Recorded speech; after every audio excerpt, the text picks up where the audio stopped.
Assalamualaikum warahmatullahi wabarakatuh. Perkenalkan, nama saya Riki Septian dari kelas 2D Pendidikan Jasmani angkatan 2019. Di sini saya akan menjelaskan materi tentang hakikat belajar gerak. Ya. Yang pertama itu ada pengertian belajar gerak.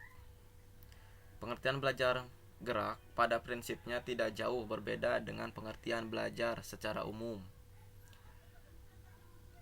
Nah, di sini ada penjelasannya menurut para ahli. Yang pertama menurut Smith ya pada tahun 1991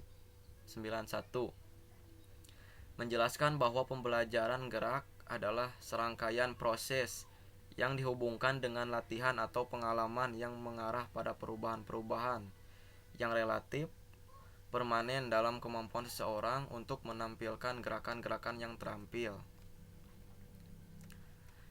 Yang kedua itu menurut Oxendin pada tahun 1984 menjelaskan bahwa belajar motorik adalah suatu proses perubahan perilaku gerak yang relatif permanen sebagai hasil dari latihan dan pengalaman.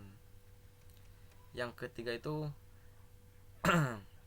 menurut Rahan Toknam pada tahun 1988 menjelaskan bahwa belajar motorik adalah proses peningkatan suatu keterampilan motorik yang disebabkan oleh kondisi latihan atau diperoleh dari pengalaman, bukan karena kondisi maturasi atau motivasi temporer dan fluktuasi fisiologis. Dari gambaran di atas diambil kesimpulan bahwa belajar gerak adalah suatu rangkaian proses perubahan perilaku gerak yang relatif permanen yang diperoleh dari hasil pengalaman dan latihan untuk menampilkan gerakan yang tampil dan benar. Terus buat yang kedua itu ada bentuk atau konsep gerak. Konsep belajar gerak digolongkan sebagai teori belajar yang berasaskan perilaku yang dapat diamati. Menurut Supandi dan Seba pada tahun 1983, perilaku ini adalah ikatan atau bond dari rangsangan jawaban atau stimulus respon disebut teori belajar stimulus respons atau teori belajar koneksionisme. Terus menurut Edward Lee Thorndike pada tahun 1874 sampai 1974, seorang ahli teori belajar, seorang pioner dalam menghasilkan karya ilmiah bukan saja teori tetapi juga praktik, seperti praktik perilaku verbal, transfer latihan, aplikasi pengukuran kuantitatif, dan masalah-masalah sosiopsikologis. Terus buat yang selanjutnya itu ada ranah gerak.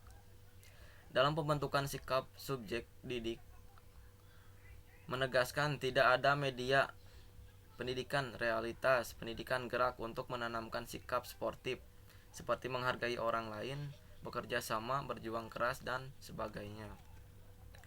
Sehubungan dengan hal tersebut, perlu ditegaskan bahwa belajar gerak memiliki beberapa intensi yang meliputi perkembangan. Yang pertama, ranah psikomotor, ranah kognitif, dan ranah efektif. Pada ranah psikomotor, intensi belajar gerak memuat dua tujuan utama. Yang pertama, kemampuan gerak dan kemampuan fisik. Kemampuan bergerak memuat masing-masing. Yang pertama, kemampuan gerak lokomotor, kemampuan gerak manipulasi, dan kemampuan gerak stabilisasi. Sedangkan kemampuan fisik memuat masing-masing. Yang pertama, kesegaran jasmani dan kesegaran gerak.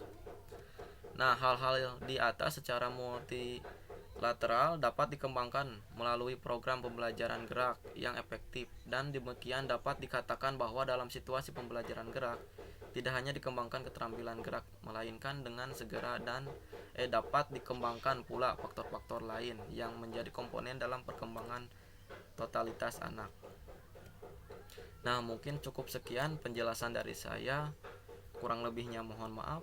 Wassalamualaikum warahmatullahi wabarakatuh.